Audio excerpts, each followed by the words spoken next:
Hello students, कैसे हो आप सभी। उम्मीद है आप सभी बढ़िया होंगे, खुश होंगे। तो हम 8th ग्रेड के अध्याय 4 पर आ चुके हैं और अध्याय 4 यानी चैप्टर 4 का नाम है आंकड़ों का प्रबंधन। ठीक है, यानी मैनेजमेंट ऑफ डाटा मैनेजमेंट। तो यानी आपकी लाइफ में जो भी कुछ आंकड़े रहते हैं, जो भी कुछ संख्याएं रहती है, उन आंकड़ों को प्रबंधन कैसे करना है, व्यवस्थित तरीके से उनको कैसे दर्शाना है, इसी चैप्टर में हम इस चीज़ को देखेंगे, इस उदाहरण को देखेंगे और इसी एग्जाम्पल के जो सवाल है वो हम उसको सॉल्व करेंगे। ठीक है, तो पहला क्वेश्चन हम देखते हैं। पहला क्वेश्चन है कि संपूर्ण और उसके एक भाग को दर्शाने वाला आलेखी निरूपण है। यानी संपूर्ण यानी पूरा और उसका कोई एक भाग, जैसे कि आप पिज्जा होता है, पिज्जा पूरा गोल होता है 360 डिग्री का ऐसा, और उसमें से एक पीस काटते हो। ठीक है, तो एक पीस काट के से निकाला तो उसका एक भाग हो गया। तो संपूर्ण और उसका जो एक भाग रहता है ना, तो उसको दर्शाने वाला किससे दर्शा सकते हैं, तो वो पाई चार्ट के द्वारा ही संभव है। तो पाई चार्ट इसका जो है आंसर है डी वाला। ठीक है, अगला है, दूसरा प्रश्न है कि संकेतों का प्रयोग करते हुए आंकड़ों का चित्रीय निरूपण है। यानी कोई संकेत का प्रयोग करना है आंकड़ों का चित्रीय निरूपण करने के लिए। ठीक है, तो जैसे ही नाम से ही हुआ है कि क्या है कि चित्रीय निरूपण, यानी चित्रीय निरूपण यानी चित्र के माध्यम से। तो उसमें कौन सा आएगा, चित्रालेख। ऑप्शन सी वाला जो है चित्रालेख आपका आंसर है दूसरे का। ठीक है, चित्रीय निरूपण यानी चित्रालेख। ठीक है, तो हम बढ़ते हैं प्रश्न 3 की ओर। तो हमारा तीसरा प्रश्न है कि जब एक पासे को फेंका जाता है तो 2 आने की प्रायिकता है। पासा यानी क्यूब जैसे ही रहता है, क्यूब ही रहता है, तो उसको फेंका जाता है तो 2 आने की प्रायिकता यानी 2, 1 से लेके 6 तक उसमें डिजिट लिखी रहती है, हर एक फलक पे एक संख्या लिखी रहती है। ठीक है, तो 1 से 6 तक रहती है, तो 2 तो सिर्फ एक ही बार आ सकता है किसी पासे को फेंकेंगे तो 2 एक ही बार आ सकता है। और टोटल फलक कितनी है उसकी, 6 है, तो 6 उसके बटे में आ जाएगा। ठीक है, आप कंफ्यूज होके ये वाला ऑप्शन मत कर देना है कि 2 है और नीचे अपन 6 फलक है तो 6 कर दे और ऊपर 2 आएंगे एक ही बार, तो 2/6। ये 2/6 तो गलत है, लेकिन 1/6 है वो राइट ऑप्शन है आपका। ठीक है, राइट आंसर इज द 1/6 यानी 1/6। अब चौथा प्रश्न की ओर बढ़ते हैं। तो जब एक सिक्के को उछाला जाता है तो चित्त प्राप्त करने की प्रायिकता है। एक सिक्का रहता है तो सिक्के को हम उछालते हैं, तो या तो चित्त आएगा या तो पट्ट आएगा, या तो हेड आएगा या टेल आएगा, बीच में तो खड़ा नहीं रहेगा ना। या तो सिक्का हेड आएगा या टेल आएगा, तो उसकी प्रायिकता कितनी है, तो जो फुल टोटल जो प्रायिकता है वो 2 है, चित्त और पट्ट। उन दोनों में से कोई एक आ सकता है, तो चित्त आने की प्रायिकता कितनी है, 1/2। यानी टोटल संभावना तो 2 है, लेकिन आएगी सिर्फ दोनों में से एक, तो 1/2। तो 1/2 हमारा बी वाला ऑप्शन बिल्कुल करेक्ट है, बी वाला ऑप्शन बिल्कुल सही है। ठीक है, तो हम बढ़ते हैं क्वेश्चन नंबर 3 की ओर। तो हमारा पांचवा जो प्रश्न है वो है कि राहुल, वरुण और अनिल, ठीक है, ये 3 दोस्त है, तो एक रंगीन पहिए को घुमाने का खेल खेल रहे हैं। एक रंगीन पहिया है, तो ये 3 दोस्त राहुल, वरुण और अनिल उसको घुमाने का खेल खेल रहे हैं। तो यदि तीर लाल रंग पर रुकता है तो राहुल जीत जाता है, लाल रंग पर रुकता है तो राहुल जीत जाता है। यदि तीर नीले रंग पर रुकता है तो वरुण जीत जाता है। तो हम इसकी ट्रिक कर लेते हैं साइड में। लाल रंग पर रुकता है तो कौन जीत जाता है, लाल रंग पर रुकता है तो राहुल जीत जाता है। ठीक है, और तीर नीले रंग पर रुकता है तो वरुण जीत जाता है। तो ये नीले रंग पर रुकता है तो वरुण का वी लिख दिया हमने, वरुण जीत जाता है। यदि तीर हरे रंग पर रुकता है तो अनिल जीत जाता है। ठीक है, तो हरे रंग पर रुकता है तो कौन जीत जाता है, अनिल का ए।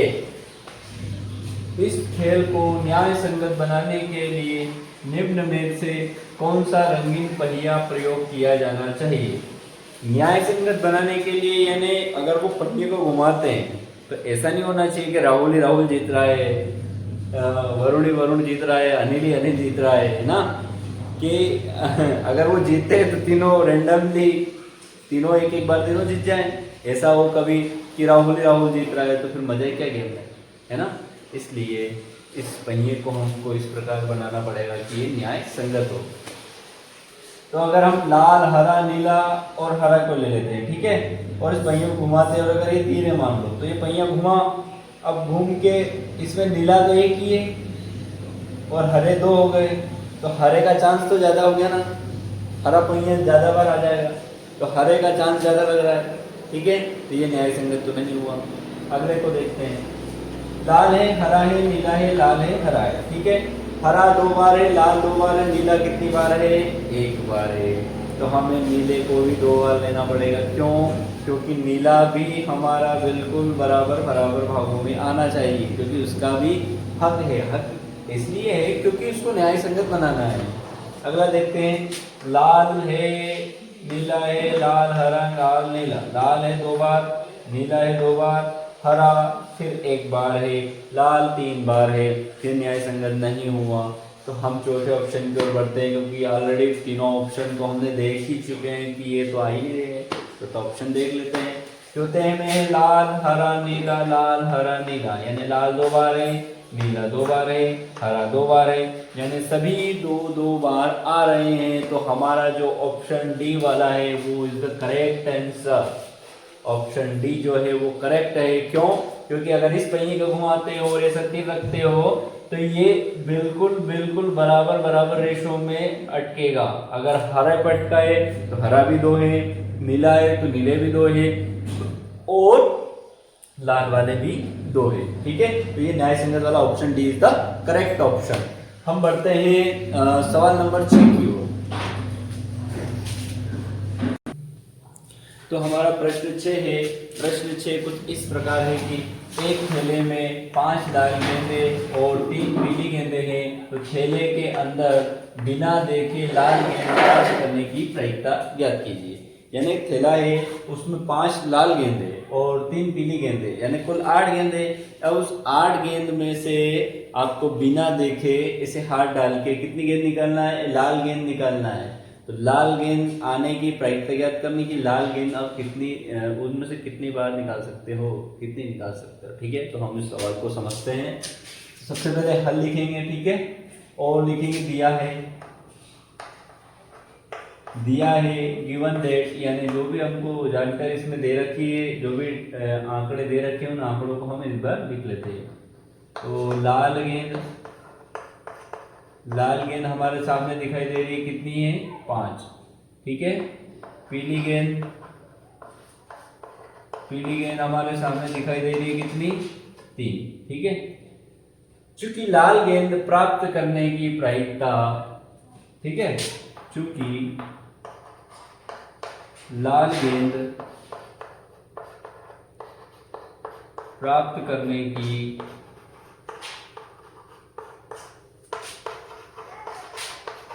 प्रायिकता बराबर लाल गेंद बटा कुल गेंद। कितनी? लाल गेंद बटा कुल गेंद यानी जितनी भी आपके पास इस थैले में गेंद है उन सभी का योग आ जाएगा, क्योंकि कुल गेंद में से ही हमको लाल गेंद निकालना है, ठीक है। तो बराबर के नीचे बराबर का चिन्ह लगा दे। लाल गेंद कितनी है? 5, कुल गेंद कितनी है? 5 लाल है और 3 पीली है, ठीक है। तो हम देखते हैं कि 5 बटे कितने हो जाएंगे? 8।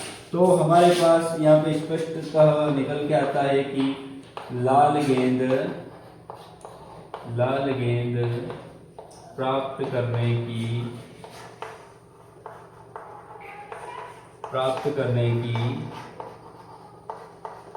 प्रायिकता कितनी है? 5 बटे 8। हमारे सामने स्पष्टतः यहाँ पे दिखाई दे रहा है कि 5 बटे 8 जो है लाल गेंद प्राप्त करने की प्रायिकता है, जो कि हमारा आंसर है। समझ में आया? बिल्कुल सरल है, कुछ नहीं करना, जो टोटल गेंद है उनको जोड़ना है और जितनी उसमें निकालने की प्रायिकता है वो ऊपर आ जाएगी बटे में, और बटे में उसके नीचे आ जाएगा कुल गेंद, ठीक है। तो हमारा 6 नंबर का सवाल हो गया। हम 7वें नंबर की ओर पढ़ते हैं।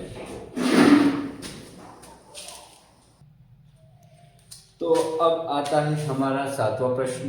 7वां प्रश्न है कि जब एक पासे को फेंका जाता है तो निम्नलिखित प्रत्येक घटना की प्रायिकता ज्ञात कीजिए। पासा जब रहता है तो हम उसको ऐसे सांप सीढ़ी के लिए प्रयोग करते हैं, और जैसे आपने देखा होगा कि महाभारत में शकुनी महामावी रहता है तो वो कुछ चोरस जैसा गेम रहता है, उसको खेलने के लिए पासा रहता है उसके पास, तो ऐसे कर करके इसे डालता था उसके ऊपर, कपड़े में बना रहता चोरस का, तो उस पे जो आता है उस पे भी 6 अंक रहते थे। ठीक है, तो वो किस प्रकार आते थे अंक मैं आपको बताता हूँ। पासे में मान लो 1 2 3 4 5 और 6 अंक रहते हैं पासे पे। ठीक है, तो ये बोल रहा है कि 5 से बड़ी एक संख्या। अब मान लो यहाँ पे 5 से बड़ी एक संख्या, तो 5 और ये 5 से बड़ा क्या है 6। 5 से बड़ी एक संख्या एक ही संख्या है 5 से बड़ी, और टोटल कितने हैं 6, तो इसका आंसर आएगा 1/6। और दूसरा प्रश्न है कि 5 से बड़ी संख्या नहीं, 5 से बड़ी संख्या नहीं मतलब 5 से छोटी, 5 से छोटी गिन लेते हम, 1 2 3 4 5, तो ये जो 5 संख्या है ये 5 से छोटी है, 5 संख्या 5 से छोटी, टोटल प्रायिकता कितनी है 6, तो ये प्रायिकता निकाल रहे हैं हम, 5 से छोटी और टोटल 6। अगला है सबसे छोटी अभाज्य संख्या। अब यहाँ पे सबसे छोटी अभाज्य संख्या किसको देखते हैं। ठीक है, भाज्य जैसे कि 2 4 6 ये क्या हो गई भाज्य, और सबसे छोटी अभाज्य संख्या कौन सी हुई। वैसे तो 2 भाज्य भी है और अभाज्य भी है, क्यों, क्योंकि 2 का सिर्फ 2 में ही जाता है और 1 का तो सभी में जाता है, तो 1 को छूटे इसलिए 2 का 2 में ही जाता है, तो वो भी अभाज्य है। फिर भी हम देख लेते हैं 3 अभाज्य है। ठीक है, 3 अभाज्य संख्या है। ठीक है, तो एक संख्या ऐसी है जो कि अभाज्य है और वो है 3 सबसे छोटी, तो एक ही संख्या है। ठीक है, तो ये हमारा उत्तर आया 1/6। अगला है सम संख्या। सम संख्या और विषम संख्या क्या होता है, अब मुझे ये बताइए आप। सम संख्या मतलब जैसे कि 2 4 और 6। ठीक है, कितनी सम संख्या है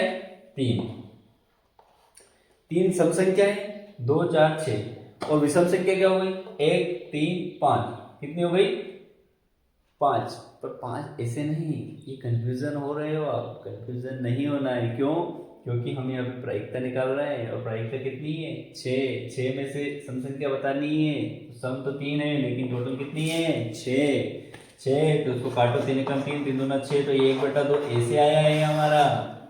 ठीक है, ओरिजिनल रूप तो इसका 3/6 है ही, लेकिन इसको अगर हम काटते हैं तो 1/2 आंसर आएगा। ठीक है, तो सम संख्या हमारी होती है 1/2 1/2, तो इसका आंसर इसके सामने ही मैंने लिख दिया है। अब 8वें प्रश्न की ओर हम बढ़ते हैं। ठीक है, तो हमारा जो 8वां प्रश्न है, 8वां सवाल है वो है कि निम्न दंड आलेख में अलग अलग शैक्षिक वर्षों में कक्षा 8 के विद्यार्थियों की संख्या दर्शाई गई है। तो दंड आलेख को देखकर निम्नलिखित प्रश्नों के उत्तर दीजिए। माने जो दंड आलेख आप देख पा रहे हो, इनमें कक्षा 8 के विद्यार्थियों की संख्या अलग अलग शैक्षिक वर्षों में कितनी रही है वो हमें दर्शाने का प्रयास किया गया है। ठीक है, तो उसमें हमसे जो पहला क्वेश्चन पूछा गया है वो इस प्रकार है कि इस दंड आलेख द्वारा क्या सूचना दी गई है। मतलब ये जो दंड आलेख है इसके द्वारा हमें क्या सूचना दी गई है। तो सबसे पहले तो आप इसमें देखो विद्यार्थियों की संख्या है कक्षा 8 के और एक अलग अलग शैक्षिक वर्ष है, तो इसको तो आप प्रश्न में से ही लिख सकते हो। जिस प्रकार इस प्रश्न में देखोगे तो यहाँ पे आपको स्पष्ट रूप से दिखाई देगी, क्या दिखाई देगा कि आलेख में अलग अलग शैक्षिक वर्षों में कक्षा 8 के विद्यार्थियों की संख्या दर्शाई गई है। ठीक है, तो हम जो पहले वाला का जो आंसर है वो इसी में से निकालते हैं। ठीक है, तो इसके लिए मैं क्वेश्चन को थोड़ा सा मॉडिफाई कर दूंगा क्योंकि हमको उसका आंसर निकालना है। तो हमारा आंसर कुछ इस प्रकार होगा, यहीं से ले लेते हैं, और विद्यार्थियों की संख्या दर्शाई गई है। ठीक है, इसको मैं इतना रब कर देता हूं क्योंकि हमें पहले वाले का उत्तर चाहिए। तो यहाँ पे लिख देंगे इस दंड आलेख का, ये किसका उत्तर है फर्स्ट वाले का, पहले वाले का उत्तर है। ठीक है, दर्शाई गई है। ये यहाँ पे थोड़ा सा मिट गया था, 350 लिखा हुआ है। तो पहले वाले का उत्तर हमें प्रश्न में से मिल चुका है। ठीक है, ओके हो गया। अब दूसरे वाले पे पढ़ते हैं। तो किस वर्ष में विद्यार्थियों की संख्या में अधिकतम वृद्धि हुई है। देखो और तीसरा प्रश्न क्या है कि किस वर्ष में विद्यार्थियों की संख्या अधिकतम है?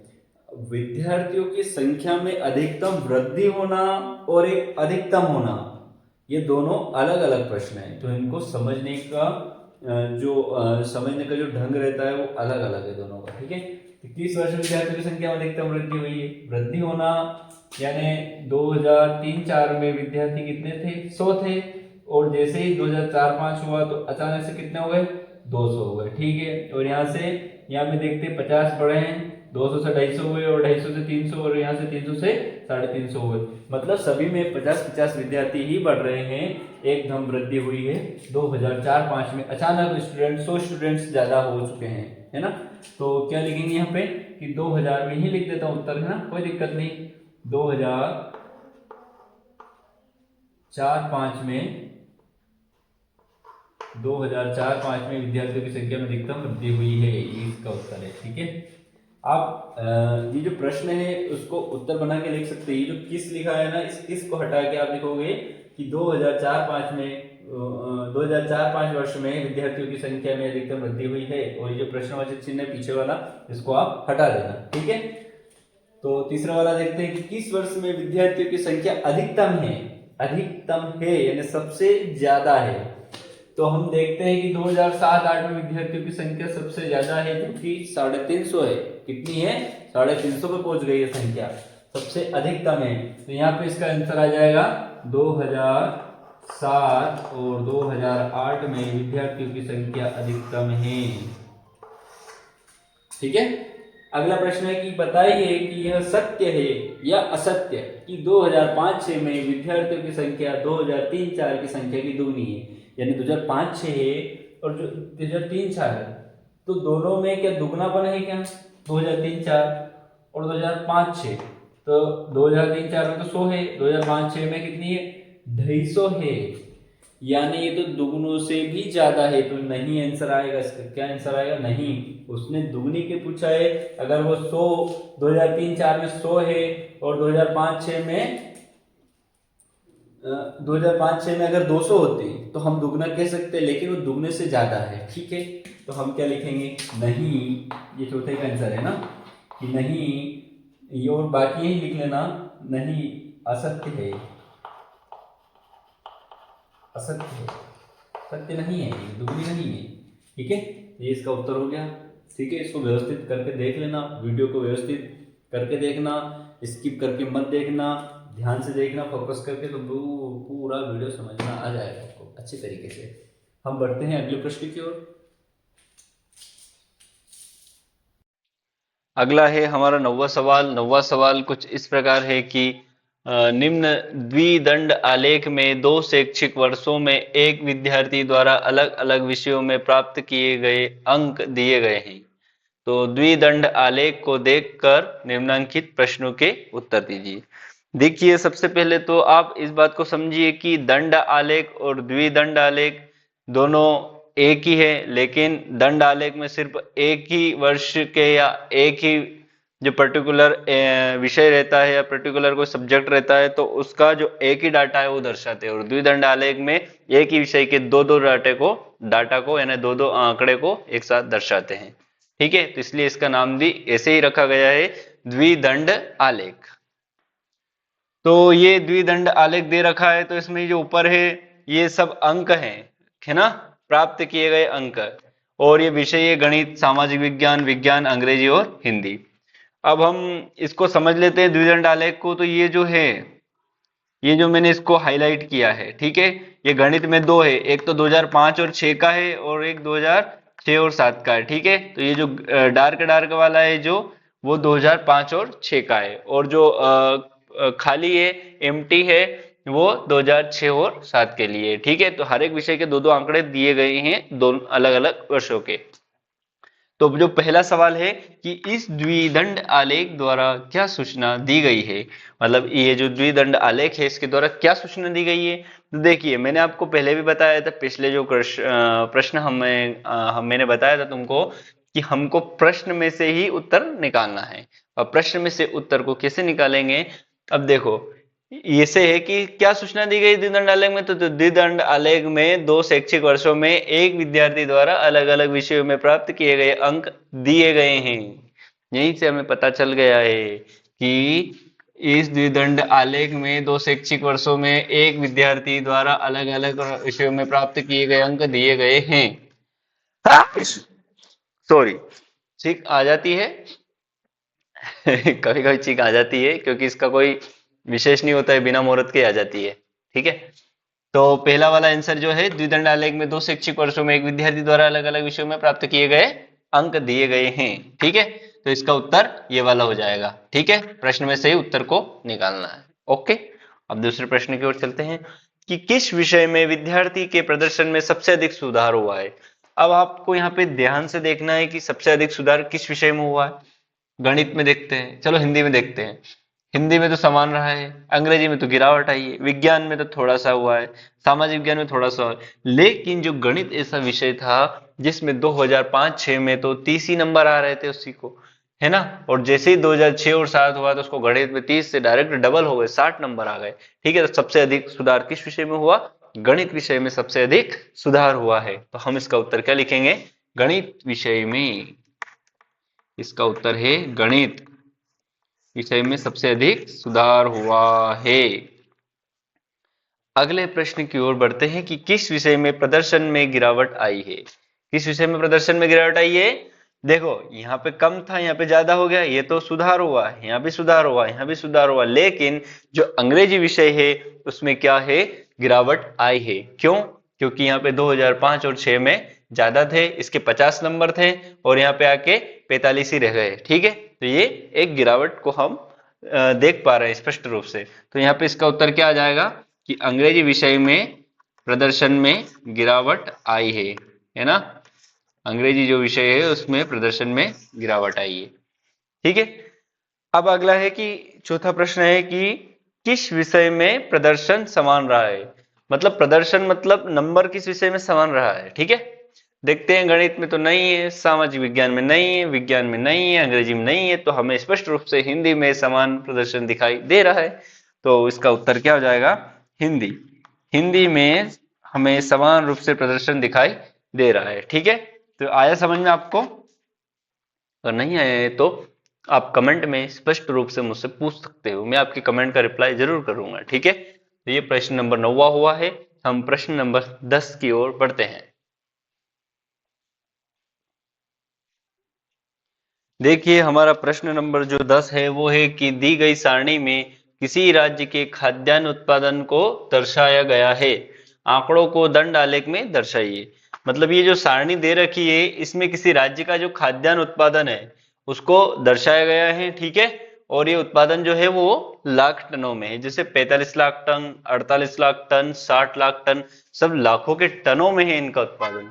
ठीक है, अब हम इसको दंड आलेख तो हमने यहाँ पे बना लिया है। ठीक है, हल करके ये बना लिया है। ठीक है, अब इसको बनाने के लिए जो साइड में मैंने लिखा है ये जो उत्पादन है, ठीक है, ये उत्पादन है लाखों टनों में। जैसे 10 लाख टन, 20 है तो 20 लाख टन, 30 ले तो 30 लाख टन। और ये कौन से वर्ष में कितना उत्पादन? जैसे 2001 में 45 लाख टन का उत्पादन हुआ है, तो 2001 में हमने 45 तक को जो दंड आलेख है उसका जो आय चित्र है उसको 45 तक हम ले चुके हैं। इसी प्रकार हमने 2002 को 50 है तो 50 लाख तक उत्पादन दर्शाया है 2002 में। 2003 में 60 लाख टन उत्पादन है तो उसको 60 लाख दर्शाया है। इसी प्रकार 2004 और 2005 में भी हमने उत्पादन को उसके जो लाख टनों में है उसके अनुसार दर्शाया है। तो इस दंड आलेख बहुत ही सरल सवाल आते हैं, और अगर इनको आपने एक बार समझ लिया तो इसके नंबर आपके बहुत ही पक्के हो जाते हैं, और बस समझने की तैयारी है, क्योंकि जो इजी वाला पैटर्न होता है वो इसी पार्ट से बनता है, आंकड़ों का प्रबंधन, डाटा मैनेजमेंट। ठीक है, तो ये इस प्रकार बन जाएगा चित्र, और इधर उत्पादन लाख टनों में लिख देना, इधर वर्ष लिख देना, और कुछ वर्ष में कितना है तो उसको इसके अनुसार बनाते जाना, बिल्डिंग को बनाते जाना। ये आपका उत्तर हो गया है, और ये प्रश्न नंबर 10 हो चुका है। अब हम बढ़ते हैं प्रश्न नंबर 11 की ओर। तो हम आ चुके हैं हमारे 11वें प्रश्न पे, और 11वां प्रश्न हमारा कुछ इस प्रकार है कि किसी छात्रावास में विभिन्न भाषाएं बोलने वाले विद्यार्थियों की संख्या नीचे दी गई है। इन आंकड़ों को एक पाई चार्ट द्वारा प्रदर्शित कीजिए। पाई चार्ट द्वारा प्रदर्शित करना यानी पाई चार्ट यानी एक 360 डिग्री का वृत्त जैसा चार्ट रहता है, जिसपे हमें विभिन्न खंडों में ये जो भाषाएं बोलने वाले व्यक्ति हैं उनकी संख्याओं को दर्शाना है। तो हम देखते हैं। तो सबसे पहले ये जो संख्या लिखी है ये उसमें लिखी है संख्याओं में, मतलब कि ये कितनी संख्याएं। तो हमें है ना कोण में निकालना है, डिग्री में निकालना है। क्यों? क्योंकि हमेशा जो 360 डिग्री रहता है वो पूरा पाई चार्ट का मान रहता है। तो उसके अनुसार हमें इनका मान डिग्री में निकाल के इन्हें खंडों में विभाजित करना है। ठीक है। तो उसके लिए हमें सबसे पहले इन संख्याओं से डिग्री में निकालना पड़ेगा। तो सबसे पहले हम हिंदी लेते हैं। हिंदी है तो हिंदी लेते हैं। हिंदी में कितने बच्चे हैं? 40। ठीक है। अब 40 बच्चे हिंदी में हैं और योग कितना है? 90 है। ठीक है। तो योग इसके बटे में आ जाएगा। और पूरा जो पाई चार्ट रहता है वो कितने डिग्री का रहता है? 360 डिग्री का रहता है। ठीक है। तो हम 0 से 0 काटा, 9 एकम 9, 9 चौक 36, और 40 में 4 का गुणा करो तो 4 चौक 16, यानी 160 डिग्री। हिंदी ने ले लिया 160 डिग्री का। ठीक है। अब अगला आता है हमारा अंग्रेजी। तो अंग्रेजी को हम देखते हैं कि अंग्रेजी में कितने आते हैं। अंग्रेजी में 25 आते हैं। तो 25 तो अंग्रेजी बोलने वाले हैं, और टोटल कितने हैं? 90 हैं। 90। और पाई चार्ट का मान पूरा टोटल 360 डिग्री है। तो 0 से 0, 9 एकम 9, 9 चौक 36, तो 25 चौक 100 हो गए। तो 100 डिग्री तो हमारी ले ली अंग्रेजी ने। अब बात आती है मराठी की। तो मराठी पे हम चलते हैं आगे। तो मराठी है बोलने वाले 15 लोग। 15 लोग, उसके बाद नीचे बटे में टोटल 90, और उस पाई चार्ट का टोटल है 360। 9 एकम 9, 9 चौक 36, तो 15 चौक 60, तो 60 डिग्री तो इसका आ गया मराठी का। तो मराठी के आगे चलते हैं तो क्या आता है हमारा? तमिल। तमिल तमिल है 10। 10 बटा टोटल है 90, और पाई चार्ट का जो टोटल है वो कितना है? 360। तो 9 एकम 9, 9 चौक 36, तो 10 चौक 40 डिग्री। अब हमने ये केंद्रीय कोण निकाल लिए हैं। क्या है ये? केंद्रीय कोण। केंद्रीय कोण यानी जो केंद्र से कोण बनेंगे वो वाले कोण हैं। ठीक है। तो इसको बनाने के लिए हम सबसे पहले एक पाई बनाते हैं, मतलब एक वृत्त बनाते हैं, एक गोला। उसके बीच में एक सेंटर रहेगा। ठीक है। ये गोला जो है, सेंटर का जो मान है पूरा संपूर्ण गोल घूम के, ये कितना है? 360 डिग्री है। ठीक है। अब यहाँ पे लेते हैं हिंदी। हिंदी 160 डिग्री। अब उसके लिए आपको चांदे की जरूरत पड़ेगी। मेरे पास एक डेमो के लिए चांदा है जो सिर्फ डेमो के लिए है, क्योंकि इसमें कुछ डिफेक्ट हो सकते हैं। ओरिजिनल चांदा तो आपके कंपास बॉक्स में जो आता है, ज्योमेट्री बॉक्स में, वही ओरिजिनल चांदा होता है, जिसे डी भी कहते हैं। ठीक है। तो इसके पहले आपको एक लाइन खींचना पड़ेगा। इधर से लाइन खींच लेते हैं। अब यहाँ से 100 हिंदी कितना है? 160 डिग्री का है। तो हम इस डी को रख के यहाँ से 160 डिग्री पे गिनते हैं। तो 90 तो ये हो गया, 20, 50 यहाँ हो गया, 160 यहाँ हो गया। तो हम यहाँ पे छोटा सा निशान लगा लेते हैं। ठीक है। अब निशान लगाने के बाद हमको क्या करना है कि इसको इससे ऐसे रख के, इसको ऐसे रख के ऐसे लाइन खींच देंगे। ठीक है। तो ये हमारा हो गया हिंदी का। ये हिंदी का हो गया। और हिंदी का कितना आया? 160 डिग्री। ठीक है। अब हिंदी के बाद किसका है? अंग्रेजी का है। तो यहाँ से अब इस वाली लाइन से हमने 160 खींचा, तो अब इस वाली लाइन से हम कितना खींचेंगे? 100। तो इस डी को ऐसे रख के यहाँ से 100 डिग्री का पैमाना हम देख लेंगे। 90 ये हो रहा है, 110 और 90 के बीच में 100 यहाँ हो रहा है। ठीक है। तो हमने ये 100 का पैमाना यहाँ खींच लिया। तो ये क्या हो गया? अंग्रेजी। तो अंग्रेजी में हमारा भाग जो है केंद्रीय कोण का वो तैयार हो चुका है। कितना आया? 100 डिग्री। तो ये 100 डिग्री। अब अंग्रेजी के बाद है मराठी। तो मराठी में पहले इससे रखा था तो ये वाली यहाँ तक आया 160। 160 से 100 पे रखा तो यहाँ पे आया। अब 100 से रखेंगे हम 60 डिग्री पे कोण। तो 60 डिग्री के लिए इसको यहाँ से पकड़ेंगे। तो 0 से 40, 50, 60, ये 60 यहाँ आ रहा। ठीक है। ये 60 यहाँ आ रहा। ये 60 डिग्री कोण हो गया। किसका हो गया? ये मराठी का। तो मराठी का आया हमारा 60 डिग्री। ठीक है। अब उसके बाद आता है तमिल। तो तमिल के लिए हम क्या करेंगे? तमिल का कितना आया? तमिल का 40 डिग्री कोण आया है। ठीक है, तो तमिल के लिए 40 डिग्री लिख देंगे। तो ये हमारा हुआ, क्या हुआ, ये चित्र किसका है, पाई चार्ट का। तो यहाँ लिख देंगे चित्र और यहाँ लिख देंगे पाई चार्ट। ठीक है, और यही आपका क्या है, आंसर है, क्योंकि पाई चार्ट पूछा था और हमने पाई चार्ट बता दिया है। ठीक है, ये इस प्रकार होता है। अगर संख्या दे रखी है और पाई चार्ट बनाने का कहा है, तो आप उससे पहले केंद्रीय कोण निकालेंगे। केंद्रीय कोण बड़ी आसान है, कुछ भी दिक्कत नहीं है। जिसका भी केंद्रीय कोण निकालना है, जैसे हिंदी का निकालना है तो हिंदी का है, और जितने भी दे रखे उस सारणी में उन सभी का योग उसके बटे में आ जाएगा। और आपको केंद्रीय कोण पाई चार्ट का तो पता होता है 360 डिग्री होता है, तो उसमें गुणित कर देंगे 360 का, बस फिर काटापेटी होके बड़ी ही आंसर आसानी से जो है केंद्रीय कोण का मान आ जाएगा आपका डिग्री में। ठीक है, तो सेक्शन में डिवाइड हो चुके हैं। यहाँ पे पाई चार्ट हम जिसे देख रहे हैं कि पाई चार्ट, ठीक है, ये इसे पाई चार्ट कहते हैं। अगर नहीं समझ में आया तो फिर भी आप मुझे कमेंट में पूछ सकते हैं, मैं आपको बड़ी ही आसानी से समझाने के प्रयास करूंगा एक बार फिर से। ठीक है, ये 11वें नंबर का सवाल समझ में आया। हम बढ़ते हैं 12वें सवाल की ओर। तो अगला हमारा 12वां प्रश्न है, और 12वां प्रश्न ये है कि 360 विद्यार्थियों के स्कूल आने जाने के विभिन्न साधनों को पाई चार्ट में दर्शाया गया है। तो पाई चार्ट देखे और निम्नलिखित प्रश्नों के उत्तर दे। अभी जो पाई चार्ट है इसमें विभिन्न आने जाने वाले विद्यार्थियों के स्कूल की संख्या है। तो अब ये संख्या नहीं है, ये इन्होंने क्या करा है, इनको कोण में लिख दिया है, डिग्री में लिख दिया है, केंद्रीय कोण में लिखा है। तो हमें सबसे पहले संख्या हम डायरेक्ट नहीं बता सकते, क्योंकि अगर उसने पूछा है अगर साइकिल का तो ये 90 डिग्री है, कार का तो 70 डिग्री है। तो हमें डिग्री में नहीं बताना है, हमें तो उनकी संख्या बताना है। तो संख्या बताने के लिए हम क्या करेंगे, उनको पहले कन्वर्ट करेंगे, डिग्री को कन्वर्ट करेंगे संख्याओं में। ठीक है, जैसे हमने पहले संख्या को कन्वर्ट करा था डिग्री में केंद्रीय कोण के लिए, इसको बनाने के लिए। अब ये आया तो इससे कन्वर्ट करना है हमें संख्या में लाने के लिए। तो हमें उसका जो पहले वाले सवाल में करा था पिछले वाले में, उसका जस्ट उल्टा करना है। उल्टा मीन्स थोड़ा सा दिमाग लगाना है। दिमाग कैसे लगाना है, पहला सवाल क्या पूछा है हमसे, देखो कि कितने विद्यार्थी साइकिल से स्कूल जाते हैं। तो हमें सबको निकालने की जरूरत तो नहीं है, जो हमसे पूछा है हम सिर्फ वही बताने की प्रयास करेंगे। तो साइकिल का देखते हैं हम। ठीक है, तो साइकिल के लिए साइकिल को चलाने वाले कितने हैं, 90 डिग्री है, 90 डिग्री है, और टोटल कितना है 360। ठीक है, अब हमें इसका निकालने के लिए इसमें 360 का गुणा करना पड़ेगा डिग्री से, संख्या में निकालने के लिए। तो 360 से 360 कटा तो हमारा क्या आ गया, 90 आ गया। ये संख्या है, इसमें डिग्री नहीं लगाएंगे। अब ये क्या है, संख्या है। तो 90 डिग्री जो है वो 90 जो है वो आंसर है आपका, कि 90 लोग जो है वो साइकिल से स्कूल जाते हैं। अगला है कि कितने विद्यार्थी बस से स्कूल जाते हैं। अब बस से जाने वाले 120 है, 120 डिग्री है, तो बस का निकालेंगे हम।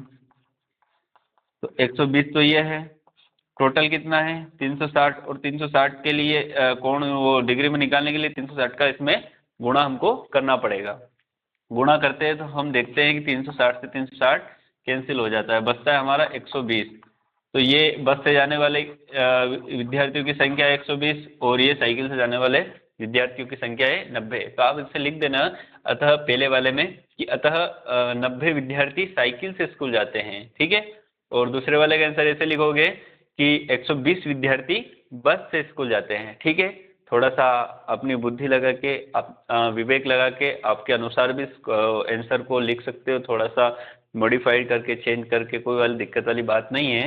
हाँ, पर आंसर सही होना चाहिए। ठीक है, तो ये हमारा 12वां प्रश्न जो है, 12वां सवाल हो गया सॉल्व। अब हम बढ़ते हैं 13वें प्रश्न की ओर। अब हम आ चुके हैं हमारे 13वें प्रश्न पर, और हमारा 13वां प्रश्न है कि दिए गए पाई चार्ट में सिंचाई के विभिन्न तरीकों को दर्शाया गया है। तो पाई चार्ट पढ़ें और निम्नलिखित प्रश्नों के उत्तर दीजिए। अब ये जो पाई चार्ट है इसमें सिंचाई के विभिन्न तरीके को दर्शाया गया है ना, इनके अलग अलग खंड करके। और इनमें हमसे प्रश्न ये पूछा है कि कितने प्रतिशत भूमि नहरों द्वारा सिंची जाती है। तो हम पाई चार्ट को एक बार देखते हैं, तब हमें पता चलेगा कि कितने प्रतिशत भूमि नहरों द्वारा सिंची जाती है। हम देखते हैं यहाँ पे हमें दिख रहा है नहर, नहर में कितना है 46%। ठीक है, तो पहले वाले का उत्तर क्या लिखेंगे कि 46% भूमि नहरों द्वारा सिंची जाती है। नहरों द्वारा सींची जाती है। ठीक है, स्पष्ट दिखाई दे रहा है, सामने ही लिखा है। अब दूसरा प्रश्न क्या है हमारा?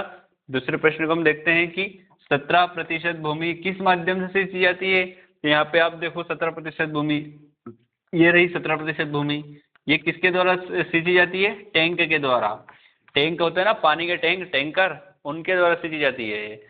तो अपन लिखेंगे 17% भूमि टैंक के द्वारा सींची जाती है। टैंक के द्वारा सींची जाती है। ठीक है,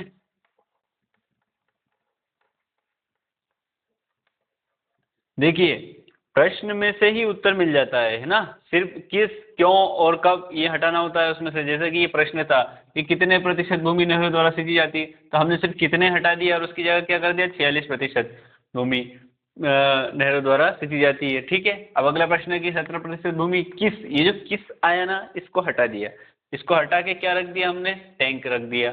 टैंक रख दिया तो ये हमारा उत्तर बन गया। ठीक है, इसी प्रकार थोड़ी सी बुद्धि लगा के, थोड़ा सा दिमाग लगा के अगर आप उसको करने की कोशिश करोगे, समझोगे, उसको पढ़ोगे, तो आराम से आपका उत्तर निकल के आ जाएगा। इसमें कोई कठिनाई नहीं है, विशेष बात है ही नहीं, बस समझने की कमी है। अगला है ट्यूबवेल से सींची जाने वाली भूमि का प्रतिशत कितना है।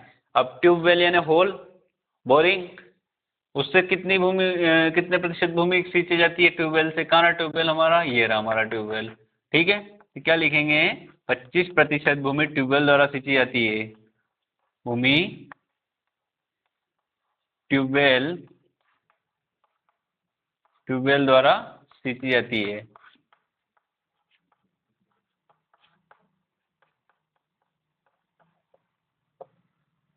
ठीक है, 25% भूमि ट्यूबवेल द्वारा सींची जाती है। ठीक है, तीनों के उत्तर मिल गए। ये 13वां कंप्लीट हुआ। अब हम बढ़ते हैं 14वें प्रश्न की ओर। तो अगला सवाल है हमारा 14वां नंबर का। 14वां नंबर का सवाल ये है कि किसी व्यक्ति की मासिक आय 15,000 रुपये है, उसके द्वारा मासिक बचत को पाई चार्ट पर दर्शाने वाले त्रिज्यखंड का केंद्रीय कोण 60 डिग्री है। उसके द्वारा कितनी मासिक बचत की गई।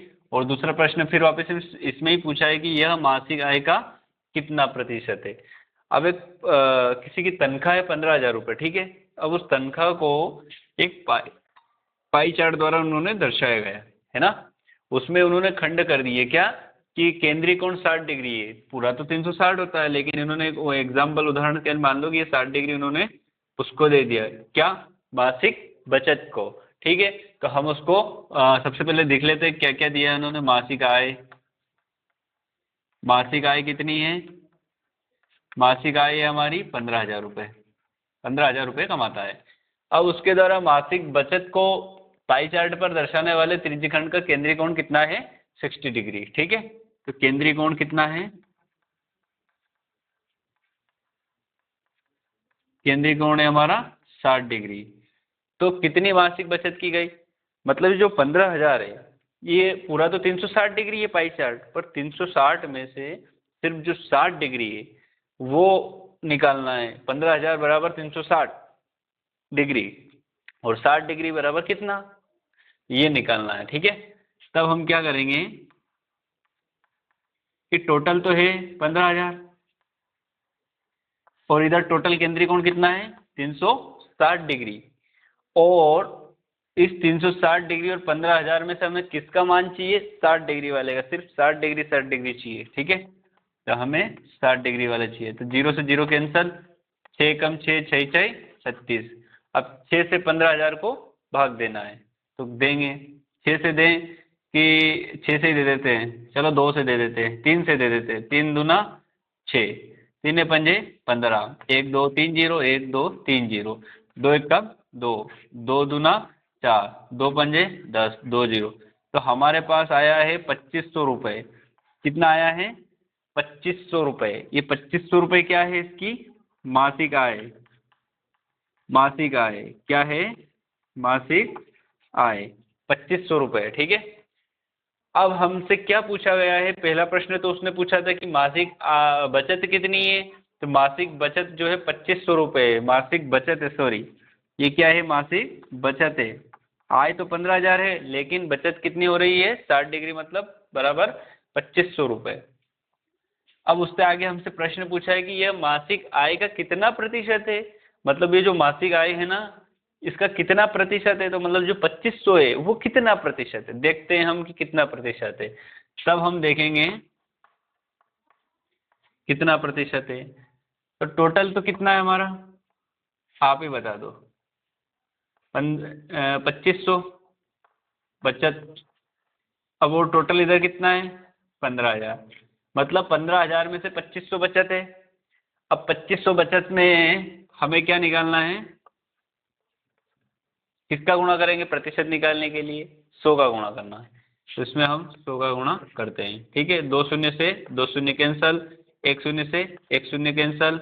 अब इसमें भाग देंगे हम 5 का, 5 3 15, 50 में 25, 1 शून्य बची, 1 शून्य ये 3 एकम 3, 3 एकम 3, 2 बचा, ठीक है। तो 3 छंग 18, और भाग नहीं जाए 2 बचा, भाग नहीं जाए इसकी दशमलव और उधर शून्य, तो 3 छंग 18, फिर 3 छंग 18, तो ऐसे मिला के को 16.66% जो है उसकी बचत है। 16.66% उसकी बचत है, ठीक है। तो अपन यहाँ लास्ट में क्या लिखेंगे कि अतः मासिक बचत कितनी है? 2500 रुपये, और प्रतिशत, मासिक बचत प्रतिशत कितना है? 16.66%, ठीक है। ये आपका आंसर हो चुका है। तो ये समझ में आया? इसको अच्छे से समझना, इसमें भाग देना, काटना, ठीक है, गुणा करना, और वो किस कॉन्सेप्ट है उस कॉन्सेप्ट को अच्छी तरह से समझना, तो पूरा समझ में आ जाएगा। ये 14वां नंबर का प्रश्न हो चुका है। हम 15वें पे बढ़ते हैं।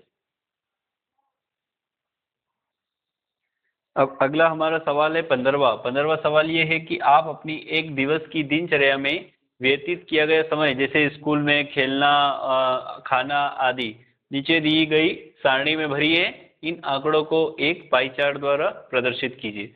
मतलब आप जो भी आपकी दिनचर्या रहती है, जैसे कि खाना पीना, सोना, स्कूल जाना, पढ़ना और नहाना धोना, सब आ गए इसमें, ठीक है। तो आप कितने घंटे क्या काम करते हो? जैसा कि मैंने यहाँ पे निकाल के रखा है कि एवरेज टाइम स्कूल का, कि हम 6 घंटे स्कूल में रहते हैं, ठीक है। ये क्या है? घंटे में है समय, ठीक है। और खेल में कितने घंटे हैं? 2 घंटे हम क्या करते हैं? खेलते हैं। और घर पर पढ़ाई, पढ़ाई तो वैसे तुम करते नहीं हो, अगर करते भी हो तो फिर भी मैंने टाइम तो आपको 3 घंटा दे दिया है। तो घर पर पढ़ाई कितने घंटे करते हो? 3 घंटे। अगर आप 3 घंटे पढ़ाई कर लो तो आप टॉप हो जाओ, एमपी में पूरे टॉप बन जाओगे। सोने में आप कितने घंटे लेते हो? 8 घंटे, ठीक है। और अन्य में 5 घंटे। अब ये अन्य में 5 घंटे कैसे? मोबाइल चलाना, दोस्तों से बातचीत करना, ठीक है, गेम खेलना, ऐसे 5 घंटे ऐसे निकल जाएंगे 24 घंटे में, ठीक है। अब ये जो घंटे आए हैं हमारे कि कौन से समय, कौन सी क्रिया में कितने घंटे जा रहे हैं, तो उसको भिन्न के रूप में लिखना है। भिन्न मतलब बटे के रूप में लिखना है, ठीक है। तो उसके लिए हमें ये पता होना चाहिए कि एक दिन में कितने घंटे होते हैं, मतलब दिन से तात्पर्य यह है कि दिन और रात दोनों को मिला के कितने घंटे हुए। तो 24 घंटे हुए, 12 घंटे दिन के और 12 घंटे रात के, दोनों को मिला के कितने घंटे हुए? 24 घंटे। तो ये जो 6 घंटे हमारे स्कूल में हुए, और टोटल घंटे कितने हुए? 24। तो हम इसको काटेंगे, 6 कम से 6 चौक 24, तो हमारे को भिन्न के रूप में क्या मिला? 1/4 घंटे। ये हमारे भिन्न के रूप में प्राप्त हुए हमें। अब दूसरा है खेल में। खेल में हम कितने घंटे लेते हैं? 2 घंटे लेते हैं। तो 2 घंटे बटे कुल घंटे, 2 एकम 2, 2 कम 2, 2 दूनी 4, मतलब 1/12 भिन्न के रूप में हमें प्राप्त हुए 1/12। अगला है घर पर पढ़ाई। घर पर पढ़ाई कितने घंटे करते हो? 3 घंटे करते हो। बहुत ईमानदार हो, 3 घंटे पढ़ाई कर ली घर पे, ठीक है। तो 3/24, तो इधर ही लिख देंगे 3 एकम 3, 3 8 24, ठीक है। तो आपको भिन्न के रूप में प्राप्त हुआ 1/8। अगला है सोने। सोने में आपको 8 घंटे लेते हो, मतलब रात को 9 बजे सोते हो, सुबह 6 बजे उठते हो, ठीक है। तो ये अपने 8 घंटे हो गए आपके सोने के। तो ये हो गए 8/24। तो इसका क्या आएगा? 8 एकम 8, 8 तिया 24, तो भिन्न के रूप में हमें 1/3 प्राप्त हुआ सोने में, ठीक है। और अन्य में 5, तो 5/24, ठीक है। तो ये 5/24 तो कुछ कटेगा ही नहीं, क्योंकि काटेंगे तो ये भिन्न के रूप में कहाँ रहेगा फिर, तो इसको ऐसा ही रहने देते हैं 5/24। ठीक है, तो ये भिन्न के रूप में हमें प्राप्त हो गई। अब हमसे क्या पूछा है कि 360 डिग्री की भिन्न। तो जैसा कि आपको पता है, हम किसी को प्रतिशत में बदलते थे तो हम प्रतिशत का मतलब 100 होता है, प्रति 100 से मतलब होता है, तो हम उसमें 100 का गुणा करते हैं। इसी प्रकार हमें डिग्री में चाहिए तो हम किसका गुणा करेंगे?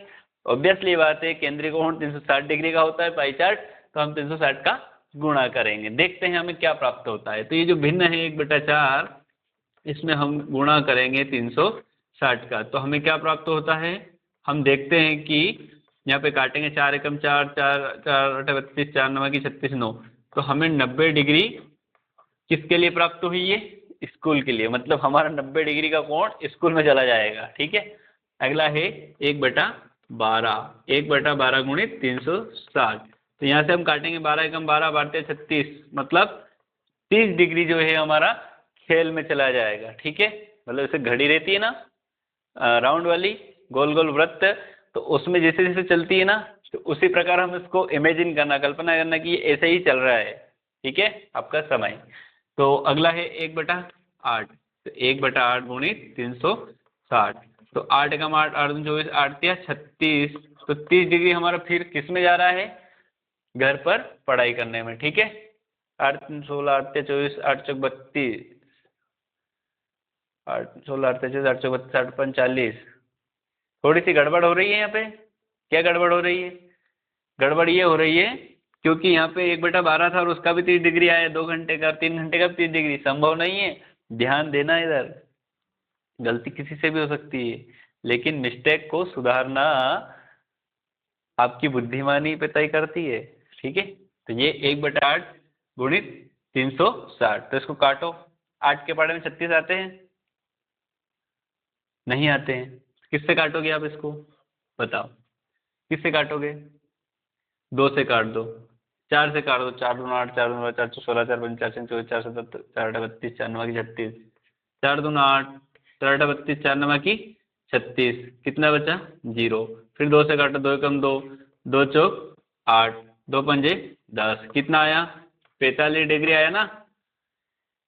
इसीलिए मैं आपसे कहता हूँ कि जब भी क्लास में पढ़ाया जाता है, जब भी आप कोई क्लास को ध्यान से देखो तो उसको बिल्कुल फोकस होके देखो, इधर उधर ध्यान ना भटके, क्योंकि गलती हुई तो गलत आंसर आएगा, और गलत आंसर आएगा तो आपका क्वेश्चन गलत हो जाएगा। ठीक है, इस बात को अच्छे से समझना और अप्लाई भी करना। ठीक है, अब अगला है 1/3, तो 1/3 का को कोण बदलने के लिए 360 का गुणा करेंगे, तो ये आ जाएगा अपना 3 एकम 3, 3 दूना 6, 1 डिग्री बचा। सबसे ज्यादा डिग्री कौन ले रहा है? सोने में 120 डिग्री जा रहा है, आपका पूरा 120 डिग्री जा रहा है। ठीक है, टोटल चांदे में तो 180 डिग्री होता है, लेकिन सोने में अपना 120 डिग्री तक जा रहा है कोण। ठीक है, अगला है 5/24, तो 5/24 गुणित 360, इसको देखते हैं, काटते हैं, किससे कटता है कोशिश करेंगे।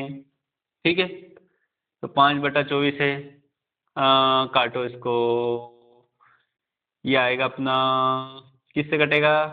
4 से काट दे, 4 छंग 24, 8 8 या 24, 4 से काट देते हैं, 4 छंग 24, 4 छंग 24, 4 7 28, 4 8 32, 4 9 की 36, कितना आया? 90। फिर कैसे कटेगा? 3 से काट दे, 6 से काट दे, 6 कम 6, 6 कम 6, कितना बचा? 9 को काटा तो 3 बचा, 6 पंजे 30, 5 एकम 5, 5 3 15, तो हमारे पास कितना बचा? 3। कितना बचा? 3। 3 कहाँ से बचेगा? 0 भी है ना उसके पास। ठीक है, कितना आया? 30 डिग्री आया। तो हमें कितना कोण मिला? अब इसको कुल मिला के देखना कि क्या 360 डिग्री हो रहा है कि नहीं हो रहा है। अगर नहीं हो रहा है तो कुछ ना कुछ मिस्टेक हो जाएगी, तो हम एक बार उसको चेक कर लेते हैं। ठीक है, तो 90 और 30 कितना हुआ? 120, 120 और 45, मतलब 120, 12 4 16, 160 ने 165, 165 ने 120। ठीक है, तो 165 ने तो 265, 275, 285, 285 और 30, 285 और 30 तो 360 हो ही नहीं रहे, हमें 360 लाना है। ठीक है, तो 360 के लिए कहाँ गड़बड़ हो रही है आप बताना, कहाँ गड़बड़ हो रही है बताओ। यहीं गड़बड़ हो रही है। क्या गड़बड़ हो रही है, क्या गड़बड़ हो रही है? गड़बड़ ये हो रही है कि हमने ये भी जो सवाल करा है इसमें जो काटा है वो गलत पहाड़े से कटा है। ठीक है, क्यों? क्योंकि आपका ध्यान यहाँ पे नहीं था। तो फिर कहाँ था? तो आप उसको करने की कोशिश करो, क्या आएगा, और सही उत्तर आप मुझे कमेंट में लिख के बताना। ये आपके लिए करा है मैंने, ये आपके लिए करा है कि इसका जो सही कोण आएगा डिग्री का वो क्या आएगा। ठीक है, वो मुझे आप जरूर बताना, कमेंट में लिख के बताना कि इसका जो कोण है वो कितने डिग्री आएगा यहाँ पे। ये मैंने गलत करा है जान करके आपके लिए। तो आप मुझे इसके कमेंट में उत्तर दीजिए, और आपके 15 के 15 क्वेश्चन सवालों के मैंने उत्तर आपको बता दिए हैं, इनको देखना। अगर कोई सवाल समझ में नहीं आए तो वीडियो को स्किप मत करना और रोक के देखना उसको। ठीक है, बार बार देखना, समझ में आएगा। यहाँ पे भी मैंने एक क्लास जैसा माहौल देने की कोशिश करी है, फिर भी समझ में नहीं आए तो मुझसे कमेंट में पूछ लेना। ठीक है, कोई दिक्कत हो तो सब्सक्राइब कर लेना, क्योंकि इसका जो अगला पार्ट अध्याय 5 का जो वीडियो आएगा तो आपको स्वतः ही आपके होम पेज पे आ जाएगा। ठीक है, वीडियो को लाइक करना, चैनल को सब्सक्राइब करना। ठीक है, taking signing off, take care, bye bye.